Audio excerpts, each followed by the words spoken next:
Mga mangingisda o rabal. Nangingisda yan, dumadayo pang malayuan. Yan, minsan isang buwan na uwi, isang linggo.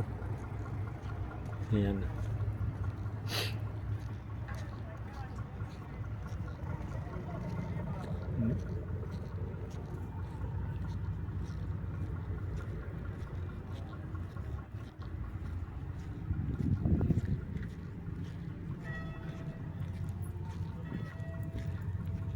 Sinira ng bagyo ang lalaking mga pader, pero lalakas ng hangin, talagang sira.